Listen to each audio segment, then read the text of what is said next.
Om Namo Bhagavate Vasudevaya. We bow to the divine presence that pervades all existence. We honor Vasudev, the son of Vasudev, the one who dwells in all beings and in whom all beings dwell. In the vast tapestry of Hindu devotion, two forms shine with eternal radiance. Lord Vishnu, the great preserver, maintains the cosmic order with his infinite compassion. Krishna, his most beloved avatar, danced as a child in Vrindavan and spoke the Bhagavad Gita on the battlefield of Kurukshetra.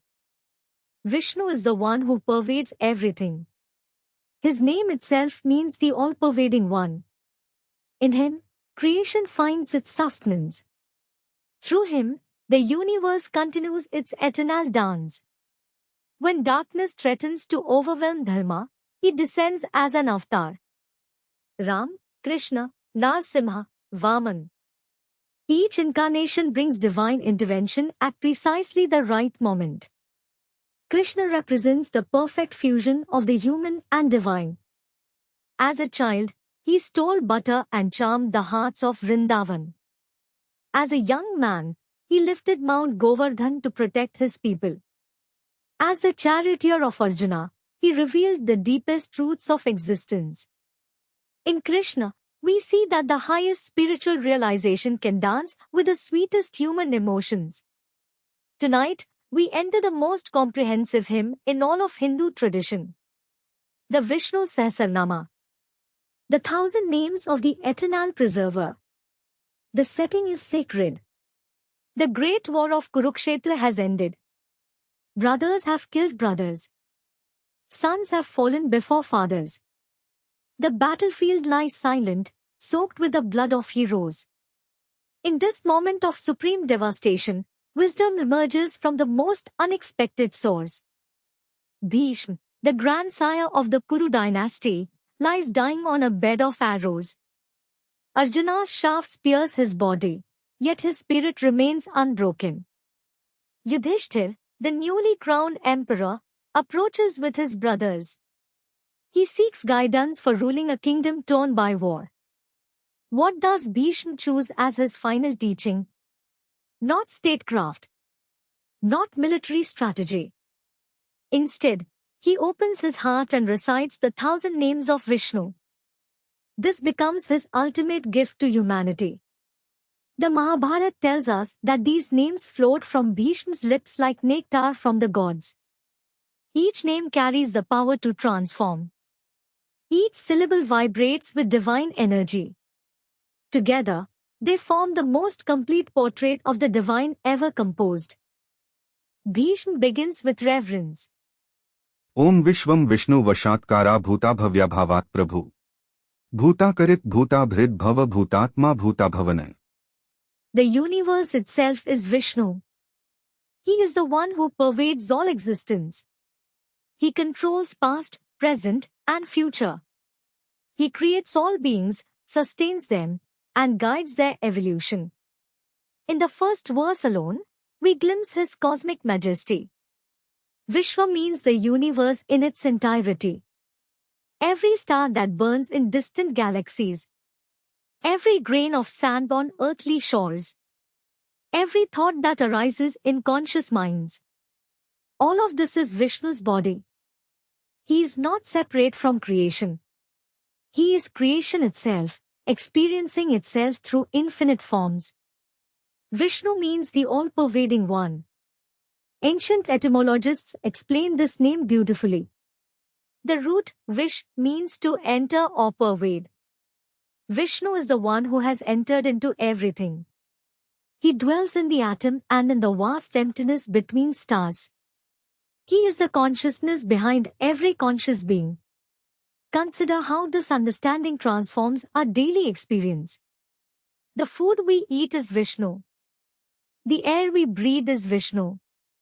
The love we feel for our children is Vishnu expressing through us. This is not mere philosophy. This is direct recognition of the sacred in every moment. Vashatkara speaks to his role in Vedic sacrifices. When the priest calls out Vashat, the offering ascends to the divine realm. Vishnu is the one who receives all sincere offerings. Whether we offer flowers, incense, or simply our heartfelt prayers, he accepts them with equal grace. As Bhishma continues, he reveals names that describe Vishnu's relationship with time itself. Bhuta Bhavya Bhavat Prabhu. He is the Lord of past, present, and future. Linear time is a human construct. For Vishnu, all moments exist simultaneously. He sees the entire cosmic drama unfolding at once. The birth of universes, the dance of civilizations, the awakening of individual souls. All of this happens in his eternal now. This perspective offers profound comfort to grieving hearts. Our loved ones who have passed are not gone in Vishnu's vision. Our future achievements are not uncertain in his sight. Everything that ever was or will be rests secure in his infinite awareness. The name Bhutakarit reveals him as the creator of all beings. But this is not creation from nothing. Vishnu shapes existence from his own divine substance. We are not separate from our Creator. We are expressions of His creative joy. Every being, from the smallest microbe to the greatest sage, emerges from His inexhaustible creativity. Bhutabhrit shows Him as the sustainer. He carries all beings like a mother carries her children. Even when we forget Him, He never forgets us. Even when we turn away, He continues to support our very existence. Our breath continues because He wills it.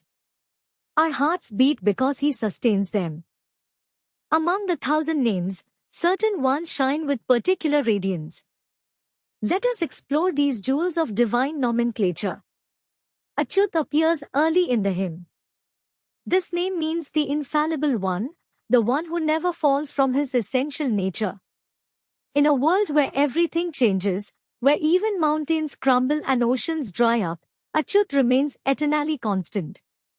His compassion never wavers. His protection never fails. His love never diminishes. The stories tell us that even when Vishnu incarnates, when he takes human form and appears to suffer limitations, he remains Achyut. Krishna seems to weep when his friend Sudama arrives in poverty. But this is divine play, Leela.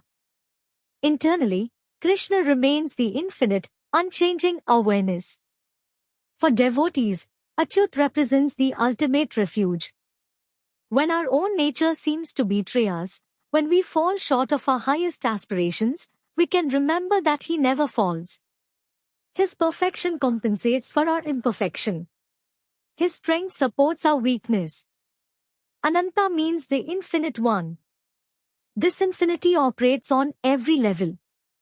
Infinite in space, present everywhere simultaneously. Infinite in time, existing before the first creation and persisting after the final dissolution. Infinite in qualities, possessing every perfection to an unlimited degree. But Ananta also refers to Vishnu's serpent bed. The great snake Shesha serves as his resting place in the cosmic ocean. Shesha has 1,000 heads, each one singing Vishnu's glories. Even after eternities of praise, Shesha never reaches the end of his Lord's magnificence. This is the literal meaning of Ananta, that which has no end. Contemplating infinity can overwhelm the human mind. But Vishnu makes his infinity accessible through love. A mother's love for her child seems infinite. A devotee's longing for the divine feels boundless. Through these human experiences, we touch the infinite nature of the divine. Govinda carries deep layers of meaning. On the surface, it means the finder of cows. When Krishna was a child in Vrindavan, he would lead the cows to pasture and bring them safely home. But the ancient seers saw deeper symbolism here. Cows represent the senses in spiritual terminology. Our 5 senses wander in the fields of sensory experience. They graze on sights, sounds, tastes, touches, and smells. Without proper guidance, they become lost in the wilderness of desire. Govinda is the one who gathers our scattered senses and leads them home to the divine source. Go also means the Vedas in Sanskrit. Govinda is the one who protects and reveals the sacred scriptures. The Vedas are compared to cows because they nourish spiritual seekers with the milk of wisdom. Just as cows provide sustenance for the body, the Vedas provide sustenance for the soul. In the Bhagavad Gita, Krishna reveals himself as Govinda to Arjuna. At that moment, he is gathering Arjuna's confused mind and guiding it toward clarity. He is retrieving Arjuna's scattered courage and bringing it home to Dharma. Madhva connects Vishnu to the goddess Lakshmi. Madhva means the Lord of Ma, where Ma refers to Lakshmi as the Divine Mother. But Ma also represents Maya, the creative power that manifests the apparent world. Vishnu is the Lord of Maya, not controlled by it but controlling it. This relationship with Lakshmi reveals the divine marriage between consciousness and energy. Vishnu represents pure awareness, unchanging and eternal. Lakshmi represents the dynamic power that creates and sustains the world. Together, they form the complete divine principle. In practical terms, Madhva guards abundance and prosperity. But true prosperity includes spiritual wealth, peace of mind, loving relationships, clear understanding. Madhva grants both material and spiritual riches to sincere devotees. Keshava remembers one of Krishna's early victories. As a young child, he slew the demon Keshi, who had taken the form of a horse. Keshi attacked Krishna with tremendous fury, but the divine child grasped the demon's mouth and killed him instantly. But Keshava also refers to the beautiful hair that adorns Vishnu's head. Kesha means hair in Sanskrit. Ancient artists always depict Vishnu with lustrous, flowing hair that seems to move with cosmic winds. This beauty is not mere ornamentation. It represents the attractive power of the divine that draws all souls toward liberation. On a deeper level, Keshava suggests the one who is Brahma, Vishnu, and Shiva combined. Ka refers to Brahma, A refers to Vishnu, and Isha refers to Shiva. In his ultimate nature, Vishnu encompasses all divine functions. The 1,000 names continue, each one a meditation, each one a doorway to the divine. Some names describe his cosmic forms. Sahasramurdhana, the one with thousands of heads. Sahasraksha, the one with thousands of eyes. These images help us understand that divine consciousness operates on a scale beyond human imagination. Other names celebrate his avatars. Rama appears, reminding us of the prince who exemplified perfect dharma. Narsimha roars, the lionman who protected young Prahlad. Vaman steps forth, the dwarf who reclaimed the three worlds with his cosmic stride. Still other names reveal his essential qualities. Dayalu speaks of his boundless compassion. Kripalu describes his grace that flows without reason to all beings. Dayanidhi presents him as the treasure house of mercy. The beauty of the Vishnu Sahasranama lies not just in its completeness but in its accessibility. These are not abstract theological concepts. They are living realities that devotees experience in their daily practice. Tradition teaches specific ways to approach this sacred hymn. The ideal time is during Brahma Muhurta, the auspicious hours before dawn when the veil between earth and heaven grows thin. But sincere recitation bears fruit at any hour. Some devotees recite all 1,000 names in one sitting.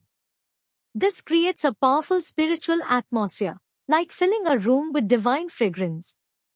Others prefer to contemplate smaller groups of names, allowing each one to flower into full understanding. The ancient texts promise remarkable benefits from regular recitation. Physical ailments find healing. Mental anxieties dissolve into peace. Spiritual obstacles clear like morning mist before the sun. But these benefits flow naturally from the transformation that occurs within the devotee. As consciousness aligns with the divine names, life begins to reflect divine qualities. The devotee who meditates on Achyut develops unshakable faith. One who contemplates Ananta experiences boundless patience. The seeker who reflects on Govinda gains mastery over the wandering mind. Bhishma chose this hymn as his final gift because he understood its unique power. Other scriptures explain portions of divine truth. The Vishnu Sahasranama presents the complete picture. It serves as both introduction for beginners and lifetime study for advanced practitioners. In those final moments, lying on his bed of arrows, Bhishma saw the entire cosmic drama with perfect clarity. He had witnessed the rise and fall of dynasties. He had seen heroes born and die. He understood that all earthly achievements fade like morning flowers. But these names of Vishnu touch something eternal. They connect the temporal with the timeless. They offer a bridge between human aspiration and divine realization. This is why Bhishma entrusted them to future generations. The hymn concludes with a beautiful promise. The Falashruti describes the fruits of devotional practice. Those who recite these names with faith will find protection in danger. Prosperity will attend their honest efforts. Knowledge will dawn in their receptive minds. Most importantly, love for the divine will blossom in their hearts. But the greatest fruit transcends all material benefits. Regular contemplation of these names gradually transforms the devotee's sense of identity. The separate self begins to dissolve into universal consciousness. The wave recognizes itself as ocean. The spark remembers its source in the eternal flame. This is the ultimate purpose of the Vishnu Sahasranama. Not simply to praise the divine, though praise has its place. Not merely to request blessings, though blessings surely come. The deepest purpose is recognition. To see that the one being praised and the one offering praise are ultimately one. In this recognition, the spiritual journey reaches its fulfillment. The seeker realizes that they were never separate from what they sought. The devotee understands that their love for Vishnu is actually Vishnu's love expressing through their heart. The finite dissolves into infinite, yet paradoxically becomes more itself than ever before. This is a gift that Bhishma offered from his deathbed.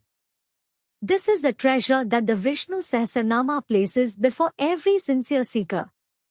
In a world of constant change, here is the unchanging. In a realm of limitation, here is the infinite.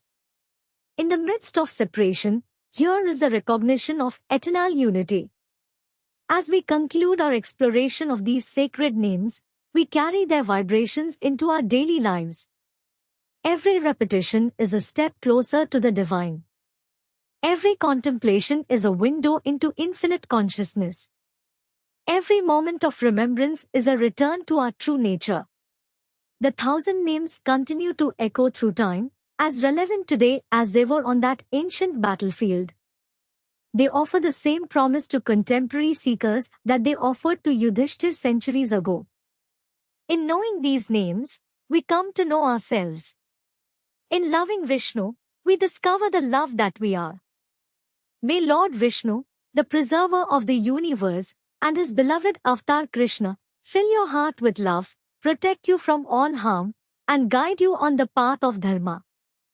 May these sacred names become living realities in your consciousness, transforming every breath into prayer and every moment into meditation on the divine.